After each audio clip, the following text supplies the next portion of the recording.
Hello and welcome to the 37th episode of the Ademola Bookman podcast. My name's Albond and I'm joined by my co-host John Coughlin. Hi Johnny. Hey Al, how are you doing? This week we are doing Gazza in Italy by Daniel Storey.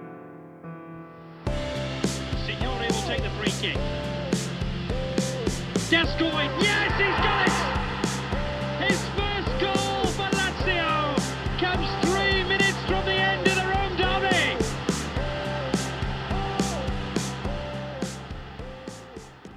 All right, so Johnny, what do you know about Gazza?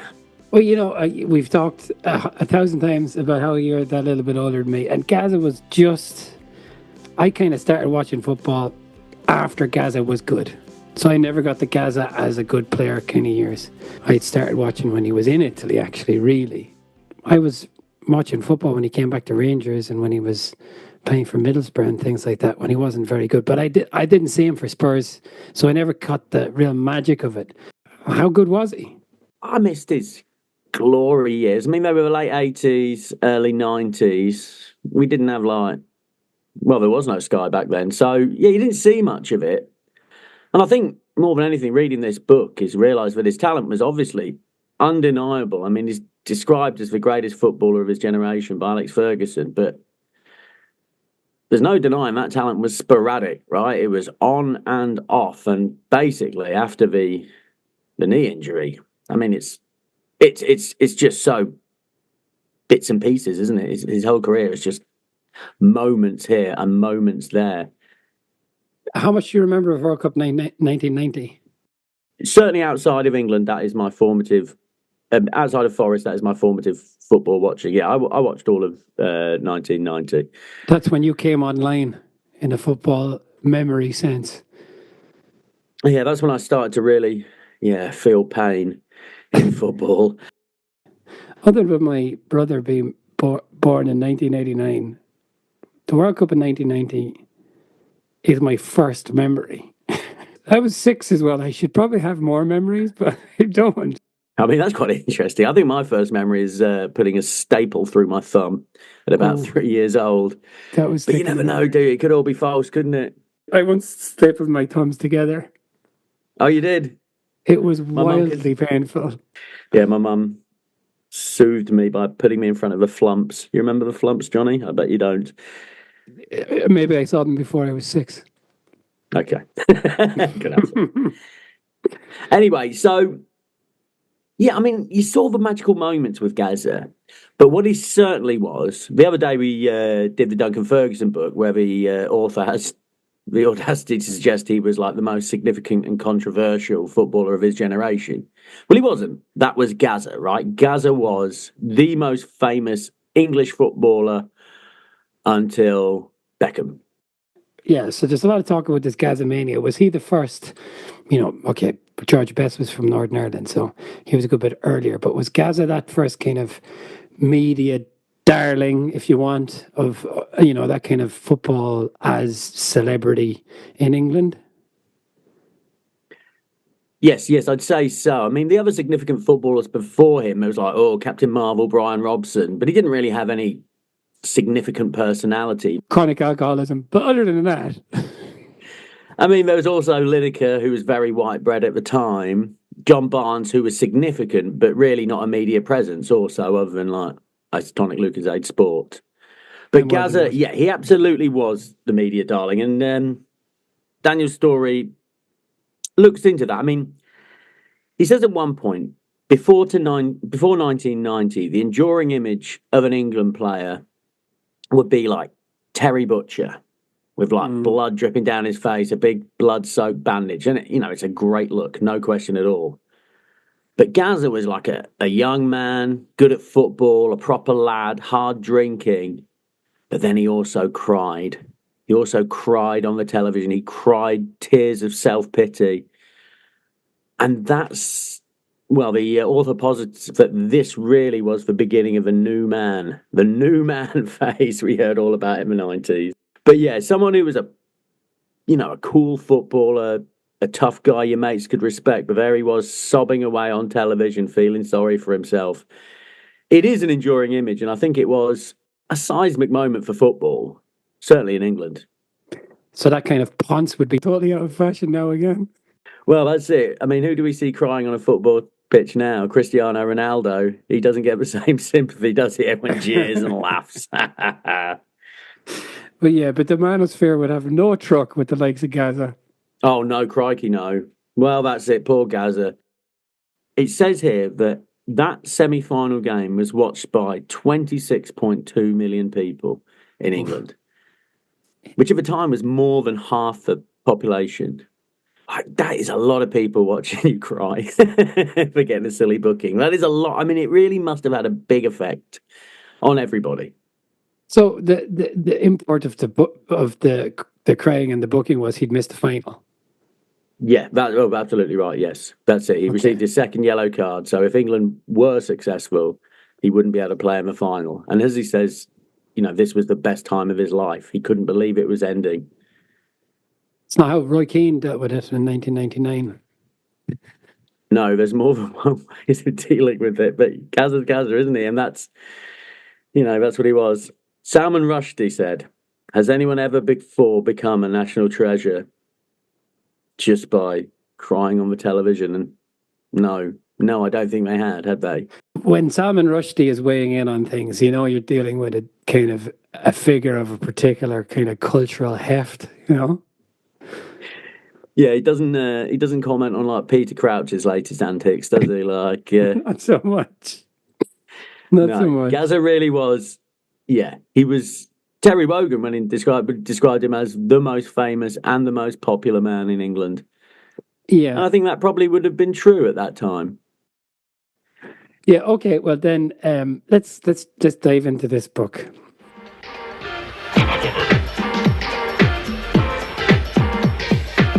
Campionato di calcio italiano.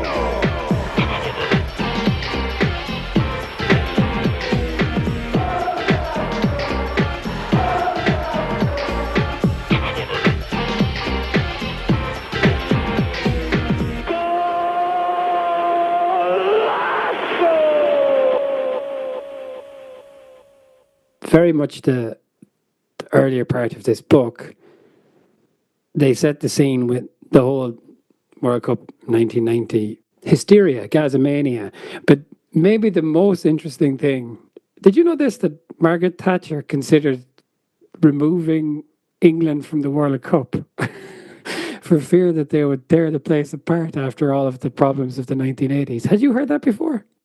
Yes, I had. Yeah, Thatcher had some fairly draconian plans regarding football hooliganism. I remember being a little boy and one of my grandmother's friends suggesting that she was American. Why don't we just ban soccer? And as like a 10-year-old, I was like, well, I'm not sure that's a decent plan.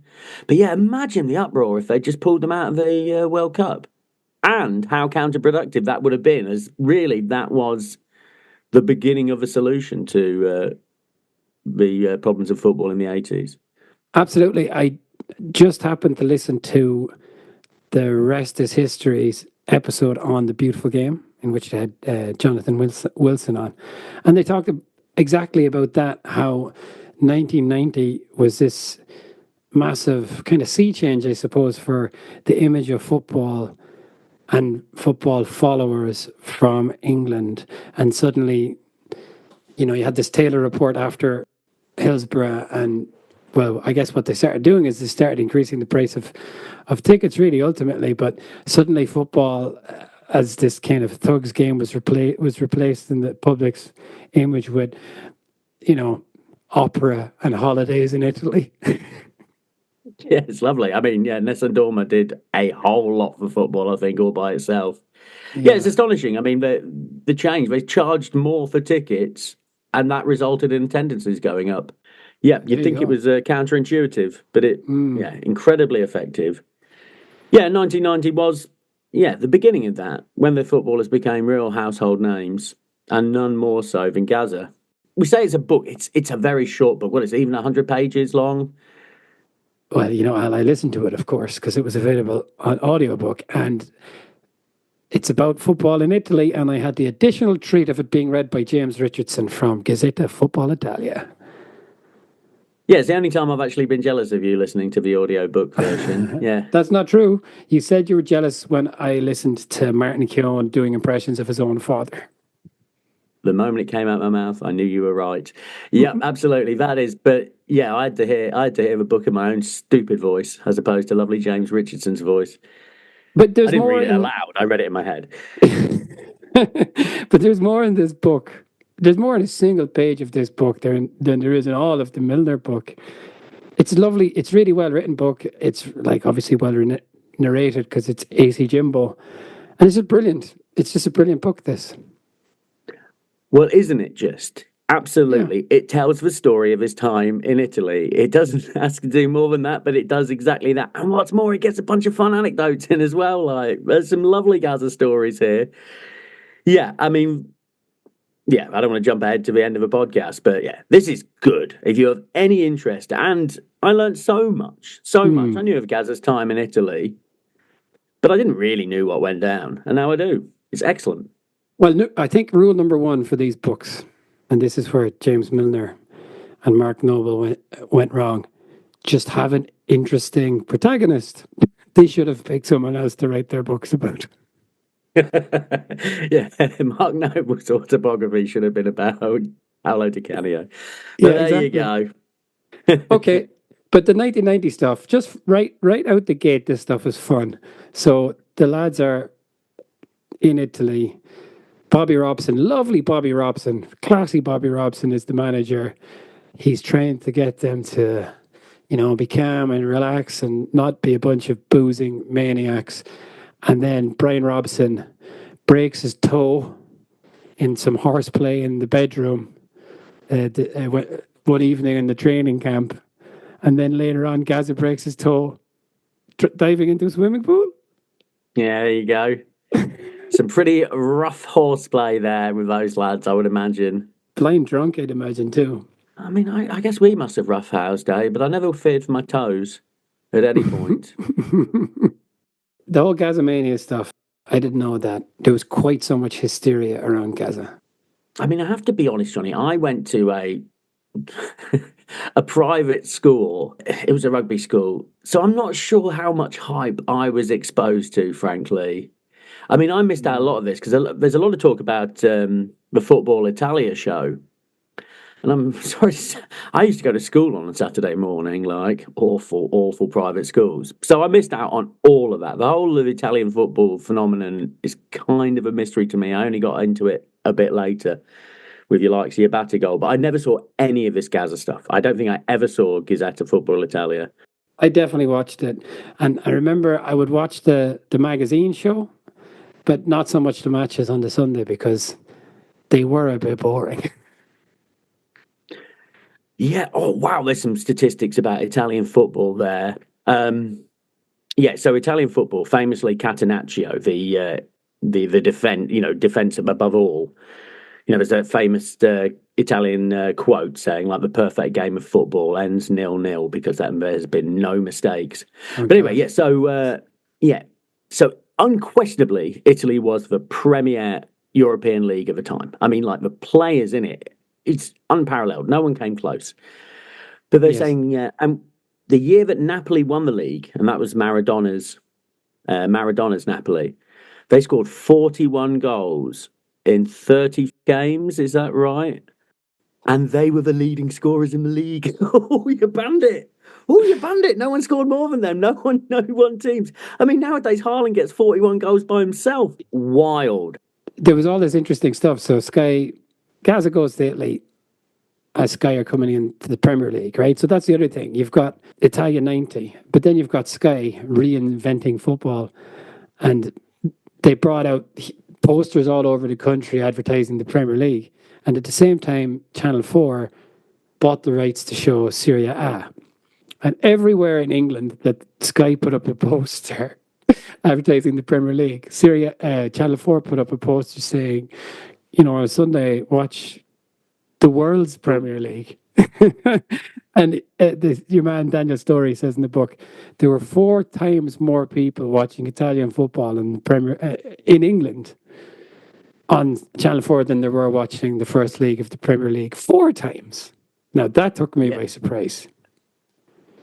Yeah, as well. I mean, even today, Sky football games get about a viewership of like 2 million or something. It's always much less than you'd expect. But yeah, like 3 million people tuned in to watch Italian games, which nowadays, with the advent of streaming, I mean, 3 million is what like EastEnders gets nowadays. I mean, huge numbers. And I think Channel 4 bought the whole rights for £700,000. Yeah. So Yeah. well done there. Yeah, the guy who whatever the guy running Channel 4 at the time was saying that he really knew he was onto something when he was walking through the park and he heard kids scoring goals and go lads, or whatever. Isn't that sweet? Oh, that's awesome. And it is the best. I touched it. It is the best football theme music ever. Ever. Fuck knows what they say. Italiano, Skilitano. Oh, it's so good. Yeah, I mean, I used to shout go out, so I used to just do that music. Yeah, but really I don't remember Gazza being such a massive part of the football show itself, the Gazzetta Football Italia.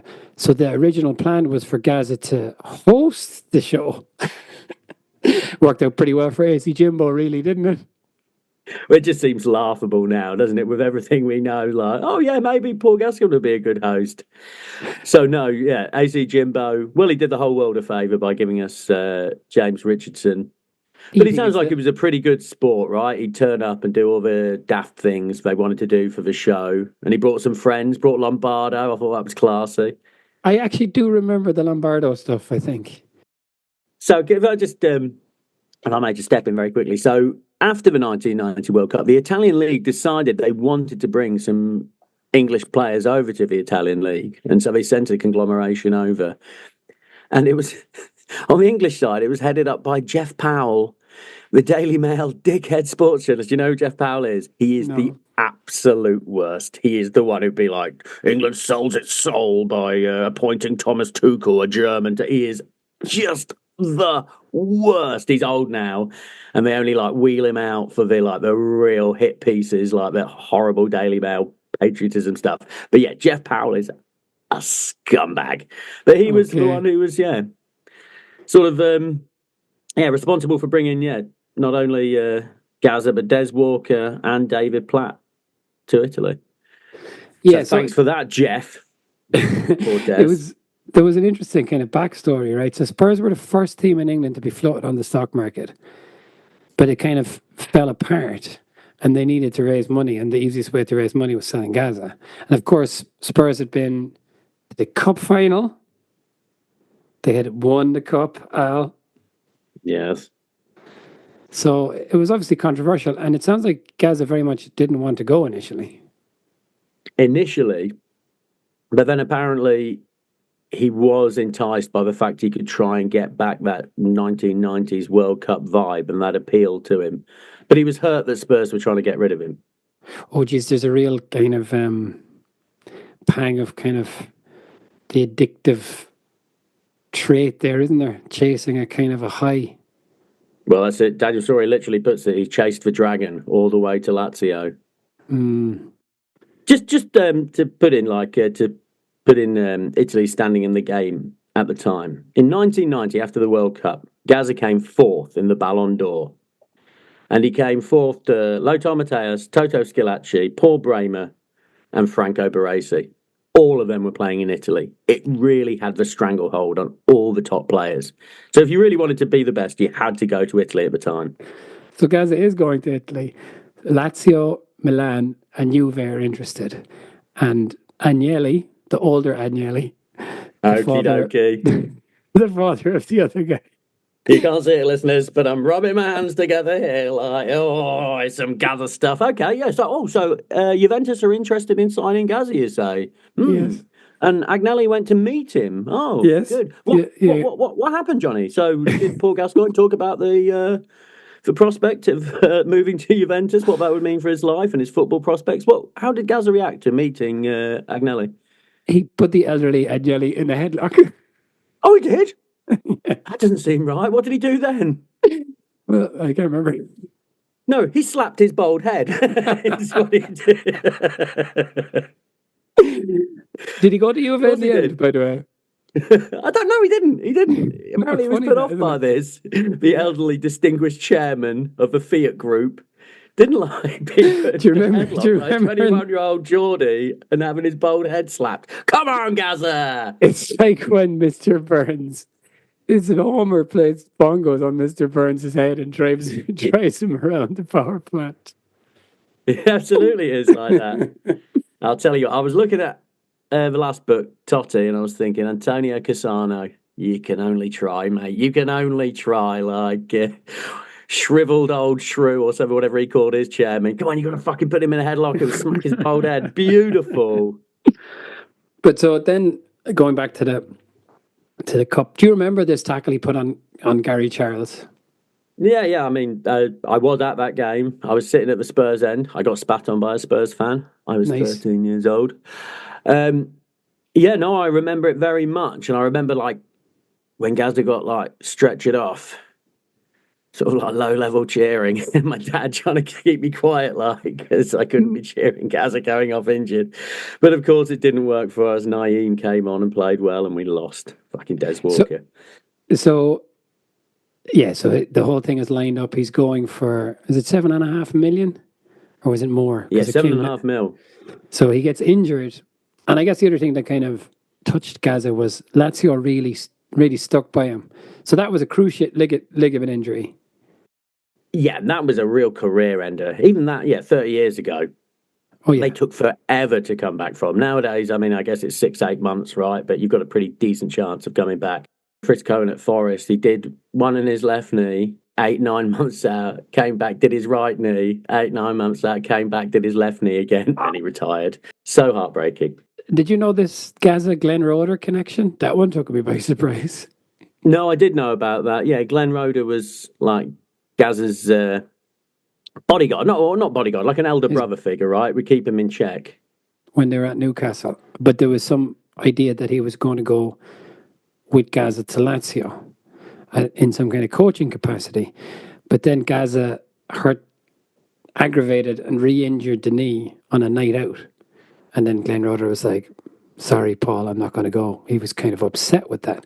But I didn't know that. They're two people I wouldn't have put together, Gazza and Glenn Roeder. Glenn Roeder, one of the...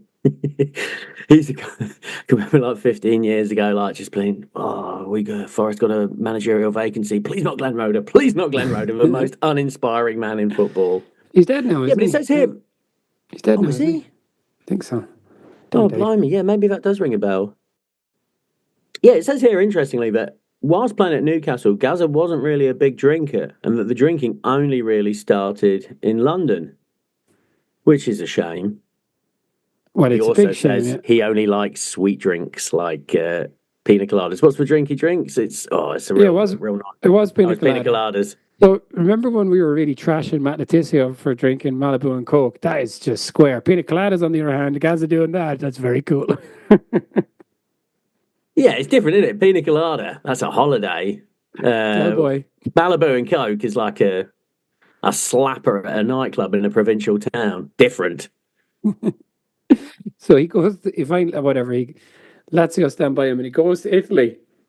He's some boyo, isn't he? So he arrives in Italy and he does his press conference wearing funny glasses and stuff like that. And then he goes into the training ground with 20 or so copies of English for Italians and leaves them on the little bench for all of his teammates. Yeah, he's so likeable, but then he forgot his boots as well, apparently, and had to train in plimsolls on the first day. He remembered the guidebooks, but he forgot the boots. He's this is the thing that Storey says throughout, that he's just got this incredibly infectious personality, and all the people that he speaks to throughout the book, that Gazza is a bit of a clown character, but he is really charismatic and really kind and kind of generous spirited kind of fella, right? Well, I mean, if I quickly interject with an anecdote, one of my old school friends lives in Melton Mowbray in the East Midlands of England. And he was in a local boozer, and this fella came and sat next to him, and it was Gazza. And Gazza bought all his drinks for him, and they played pool all night. It wasn't like, they hung out for 10 minutes and Gazza was polite. They hung out all night long. And, my mate talks about this is one of the greatest nights of his life. That's still his Facebook profile picture, him and Gazza. And this was less than 10 years ago. And he just said he was so nice, just asking him about himself, asking him about his family, just a wonderful, kind man who has real problems. And did your friend from your rugby school know who this guy was? Yes, he did. Yes. Yeah, he did know. He did know. A lovely guy down the boozer. I mean, wild, right? Imagine just being in fucking big drinker. But yeah, just it's amazing. You just can't think of anyone else who'd do that. Yeah. Yeah. So when he got to Lazio, by the way, he was given the number 10 shirt, which, as we learned from Totti, is a massive honour. Yeah. So in Italy. Yeah. I feel like it was good that we did these books in this order, because we'd kind of been given this primer on Rome and the pressure of being in Rome from Totti. So, and isn't this a lovely term? That position that Gazza plays is a fantasisti. Yeah, fantasisti. Storey explains in this book that there is, numbers have particular meanings for different clubs, but that's more like 7 at Manchester United, at Liverpool, 6 at West Ham, that kind of thing. But he explains that that's just because there was players that had that number in the past who were particularly good. But in Italy, well, globally, but in Italy and maybe in Argentina, number 10, everything revolves around number 10. And remember in the Totti book when he explained that Del Piero told him that he could have number 10 and Del Piero took number 7? I guess I didn't realize the heft of that, at the time. Yeah, it's a real talisman, the number 10 shirt. And I think it's also interesting, talking about Rome, that in the book, Gazza says that the Rome derby was more intense than Old Firm. And you don't often hear that, do you? Yeah. Well, the only are him and Decano. I wonder how many Italian guys have played in both as well. Oh, yeah, it's an interesting question, and one I'm simply not equipped to answer. And he did score his first goal for Lazio in that derby against Roma. And there's always just these really charming wrinkles with Gazza, and the Roma fans were throwing things at him. One of them was a Mars bar. So he cracks open the Mars bars and has a little bite for himself. What a class act. There's a really nice video of Gazza at the time, in advance of that match, and he's saying that he's really struck by how everyone stopped. He can't go out at the moment. Everybody's stopping him in the street saying that they have to beat Roma. And he says it struck him that this is really a matter of life or death for the people of Rome.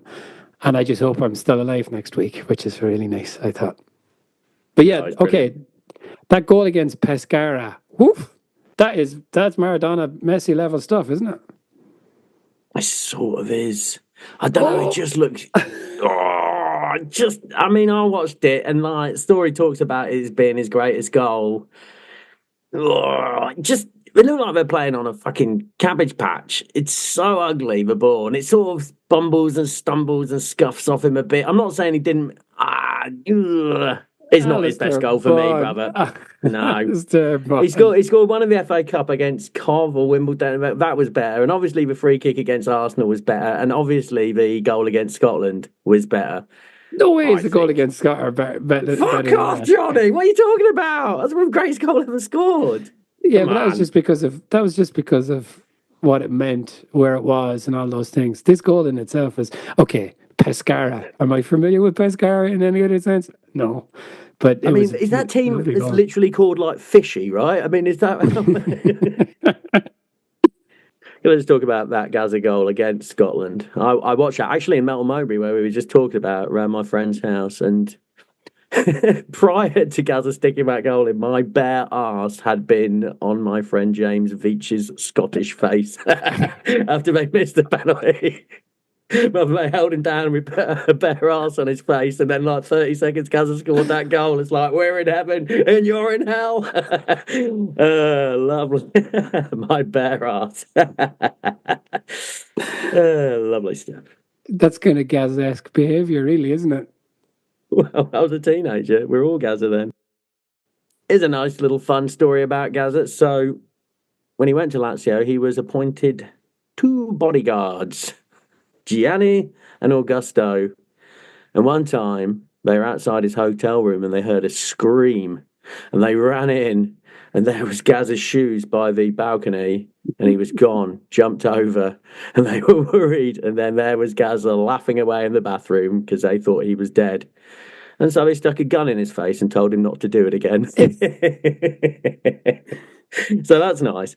And yeah, here was the one bit where I was like, I'd like to hear more about this. There was another time Gazza's bodyguards were assigned to guard a bank vault in central Rome. What do you mean you were assigned to guard a bank vault? That's all you get. Like, at one point, Jenny and Augusto were assigned to guard a bank vault. Were they? Have you ever been assigned to guard a bank vault, Johnny? Well, Jenny and Augusto were. And they said, don't let anyone in the bank vault. That's your job because you're guarding it. Bad.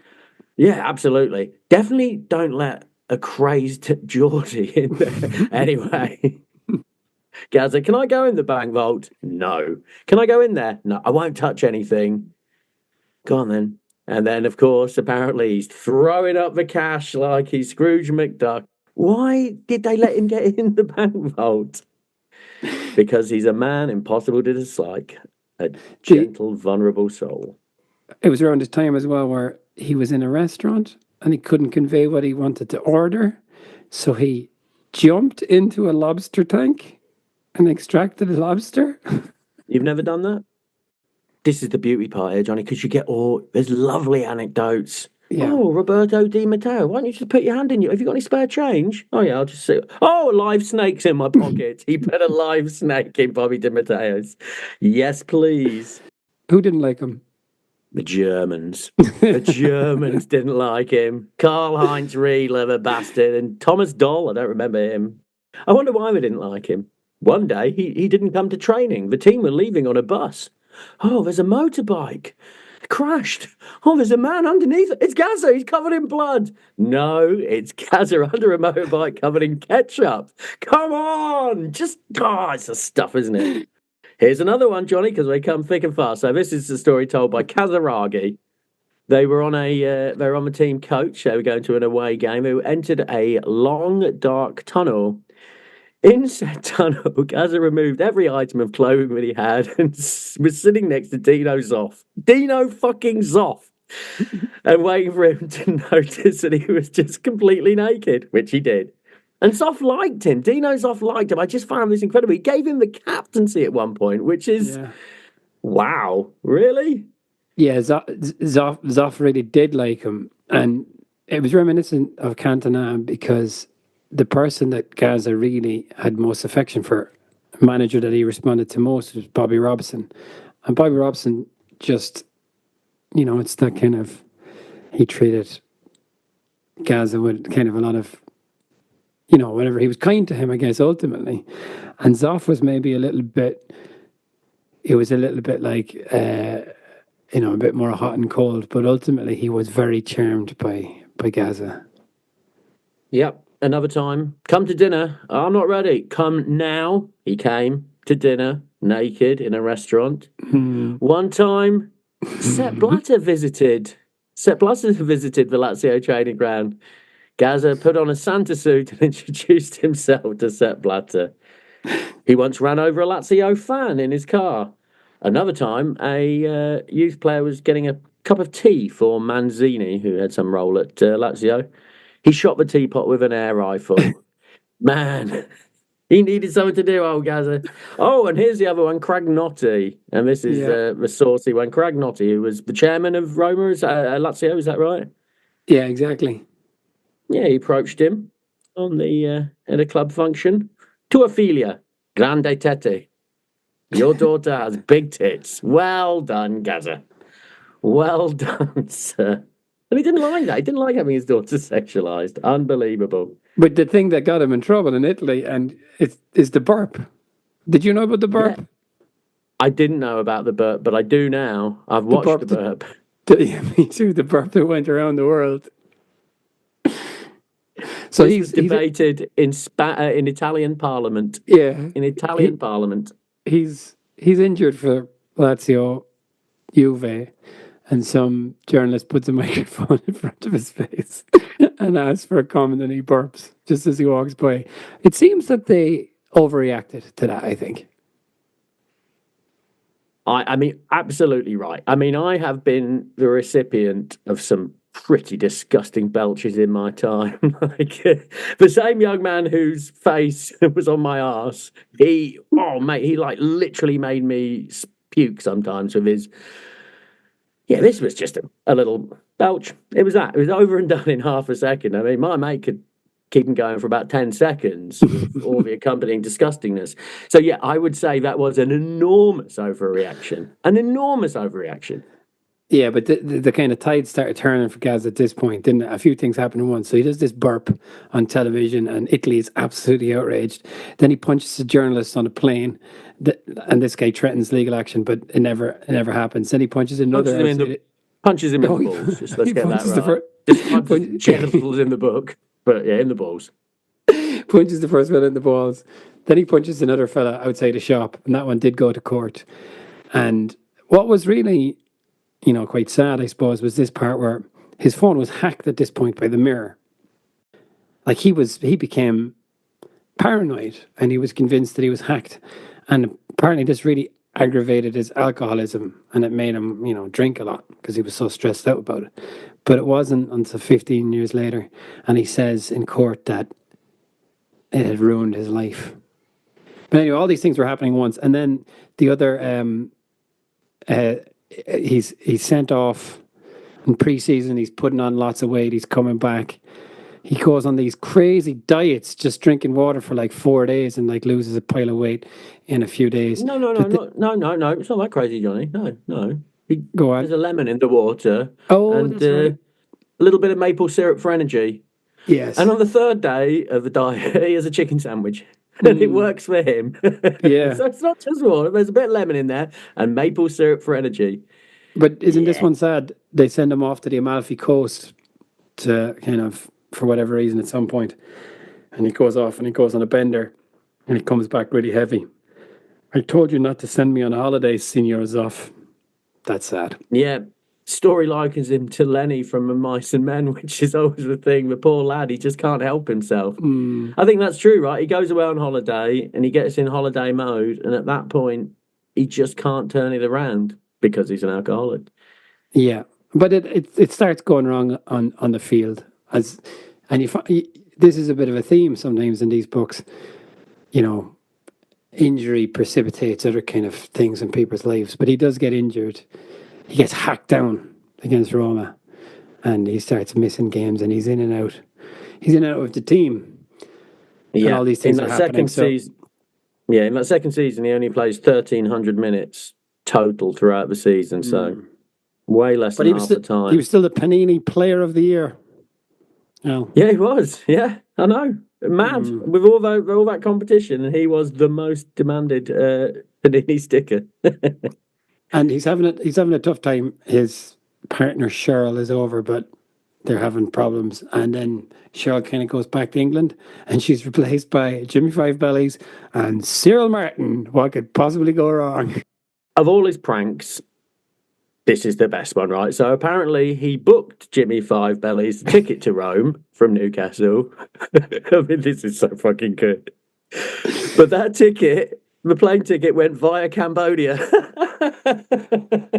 So Jimmy Five Bellies, the dumb fuck when he must be, was like, do I have to go via Bangkok to get to Rome? Apparently I do. So yeah, he'd book him tickets, and this is the man, as Storey describes, with too much time and too much money on his hands, who would send his mate on like a 40-hour plane journey to get to Rome. Oh, it's so good. Like, where does Jimmy Five Bellies think Rome is? Like, his friend has been playing there for about around a year, like, and he has absolutely no sense of where it is. I mean, he might know where Rome is. I just don't think he knows where Cambodia is, right? I mean, I guess that's what it is. I mean, you wouldn't. I imagine Jimmy Five, and I'm just speculating here. Maybe Jimmy Five Bellies has a degree in geography, but I suspect that, his friend buys him a ticket. You just turn up, and you're like, "Where am I going? Bangkok, eh? All right, let's see." Another time he drove into Jimmy Five Bellies with his car. There's a prank, isn't there? And he put cat shit in mince pies, which is, I think cat shit can kill you, Oh, really? I think so. It can cause like some horrendous kind of condition. The other thing that happens is there's a change of manager. Zoffa told Gazza that he could drink as much as he wanted so long as he played well.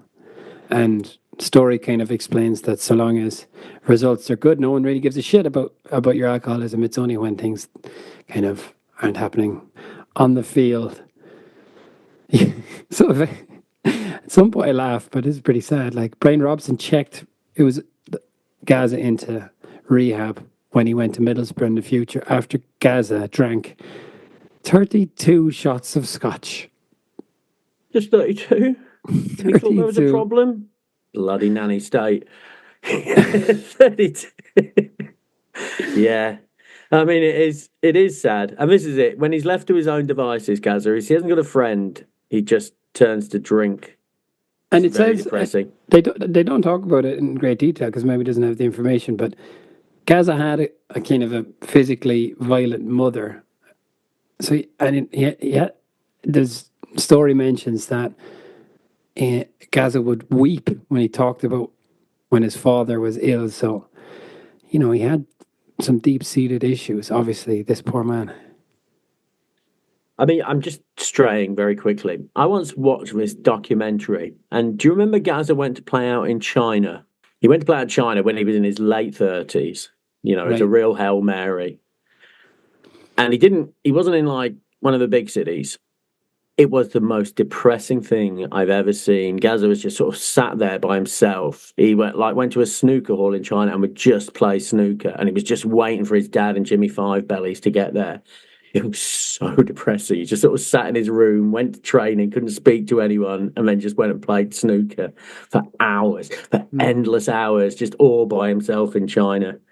I wonder how long Jimmy Five Bellies' trip to China was. Apparently, they had come to meet him, but they'd stopped off in Hong Kong, his dad and Jimmy Five Bellies, and hung out there for a couple of weeks because it was much more fun than where Gazza was. Poor Gazza. Poor Gazza. And yet that actually gets touched on. There's a quote from Gazza, and people saying, "Oh, it must have been brilliant back in the day. Like there you were, king of the world, super famous." And he says, "No, I was just always drunk and hungover and ashamed." Mm. And they were his golden years. They were the years like, oh, if he could have got back to that, but no, he was just always drunk. And there's always that myth that surrounds Gazza with if he'd gone to United, if Ferguson could have got hold of him, things would have been different. But I think Story really puts the myth to that. Like Ferguson didn't have the ability to just make alcoholism disappear, did he? I mean, he would get rid of players who had that problem. Yeah, we got rid of Paul McGrath. That. Yeah, exactly right. So that whole like, thing's like, if only Ferguson got hold of Gazza, it could have been all different. Gazza would have been a 3-time Ballon d'Or winner. He wouldn't. He still would have been Gazza. He just would have been Gazza in Manchester. Yeah, absolutely. It would have been no different. That was certainly my takeaway from this as well. So he breaks his leg again in 1994, and that's kind of it for Gazza as a player, right? And yeah, well, that's it. And this new coach, our old friends, Zeman, who managed Totti at Roma as well. He was all about fitness, right? And he played a formation that didn't really suit Gazza either. So that was kind of, he was a drunk, injured square peg in a round hole at this stage, And what's more, Zeman went on to achieve Lazio's best season for like 45 years. So there can be no arguments either. I mean, Gazza was at that point. But they did improve. They did improve under Zoff. Like they had gone from like mid-table to finishing more like 4th and 5th and challenging for Europe. So there had been improvements, but yeah, Zeman got more results, but not as much as our friend Sven, who's the one who brought them to the league later on after Zeman. Yeah, but one thing I remember when Gazza was going out, and I must have been 14 or 15 when he was going to Italy, and I remember a pundit saying, "Oh, just wait a little bit, and then you can go to one of the really big Italian teams." And I do think that, that's it, AC or Inter or Juve would have been Lazio, sort of secondish level team. Well, yeah, Lazio in English football terms: Villa, Newcastle, Spurs. Exactly. Yeah, Spurs, exactly that. But Spurs who occasionally win. Yes. So this is his final season. Zeman's got no time for him. So he starts rocking into training on a Harley Davidson, smoking a cigar in his flip-flops. He's given up. He started 2 games and came off the bench for 2 games in 94 and 95. So yeah, it wasn't going to happen. Zeman was going to get rid of him. Chelsea, Villa, and Rangers were interested. Gazza tells us his agent, look, I'm not interested in going to Queen's Park Rangers. No, it's Rangers in Scotland. But imagine the prospect of Gazza under Hoddle at Chelsea. That's kind of a tantalising idea, isn't it? He would have bombed him out real fast and he would have trashed his hotel room. Like, yeah. His last training at Lazio, as you say, he's going in his motorbike. He goes drunk for his last training and lays on the ground and refuses to get up. Has to be lifted into his car by Alan Boxage. It's not the most noble, dignified kind of exit, is it? Yeah, I bet Boxage wasn't expecting that morning when he went into training. Yeah. Yeah, it's very poignant at the end. Story says, Gazza is a man of 1,000 mates, but no friends. Yeah, and all his mates would drink with him, but no friend of his ever would drink with him. Well, that's it. Like, all his mates would drink with him, like, whereas what he needed was someone who would tell him not to drink, right? That's the kind of thing. Yeah, so it's easier said than done, that, though, isn't it? It's always like they say that, it's like, oh, only Michael Jackson had someone who said no to him. But if people did say no to Michael Jackson, they wouldn't be around Michael Jackson very much longer. Yeah, someone who said yes to him would happen. Yeah, well, he played 43 league games in 3 years, and according to the book, he was considered bidone, which is rubbish and overpriced. There was a book released called Bidone, which was all about shit footballers in Italy. He was on the cover. Yeah. But so it's double-edged, isn't it? Because there's still, at least when this book was written, there's still a Gazza banner at the Curva Nord, the North Stand, where all the Lazio ultras are. But then you didn't happen to notice that when you were there, did you? No, I was kind of at the other end. I wasn't in the Curva suit, but I was kind of right beside it, so I didn't see any Gazza. And the other thing, and I suppose these are the things that, endeared Gazza to the fans, was every time he scored, he jumped over the railings, like he ran across this, this running track and got as close to the fans as he could, He connected with the fans, if you want, but he only played 43 times, and he's kind of seen as, like, if you kind of zoom out and not look at kind of the noise around Gazza, he's seen as a bit of a footballing failure with a few flashes, like goals against Roma, the occasional lovely goal like the one against Pescara, but ultimately it was a failure. Yeah. His legacy was personality, not his footballing achievements. Yeah. Which I think is pretty much fair for his whole career, isn't it, really? Gazza was a man of moments, big moments, but you couldn't rely on him consistently, certainly not after the early 90s. This is how books should be done, I've decided. Like 4 chapters of Martin Keown's childhood. No thanks. What you want is straight into it on characters like Gazza and just tell one story and end it. Absolutely brilliant.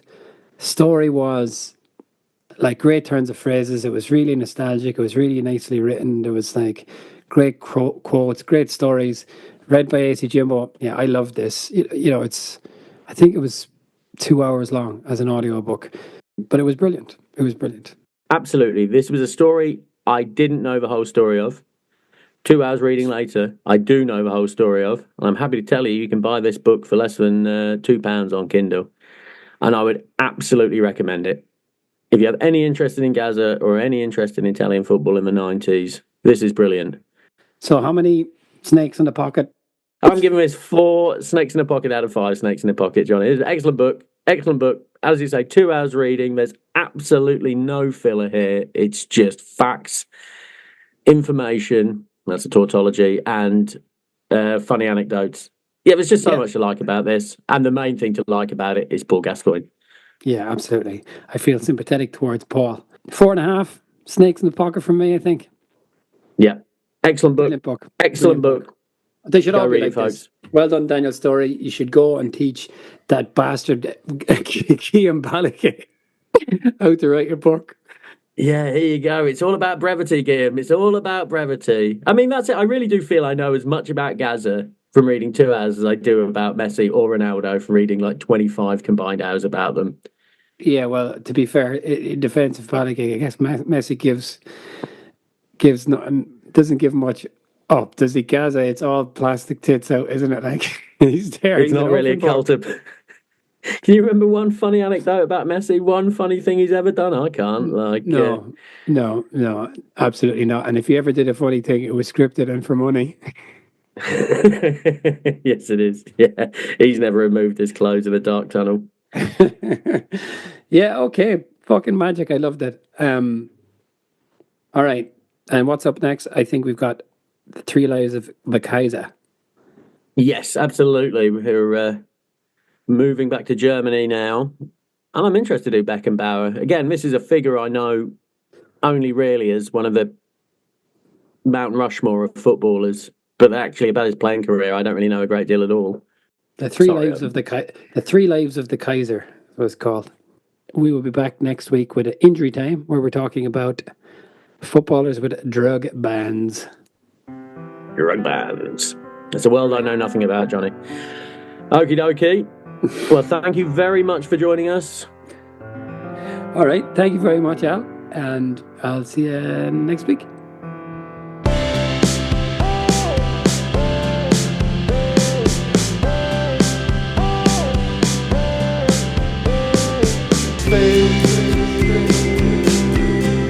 Let your body spin like there is nothing in life but dancing. I can't keep my hands off you, as if this look like glue.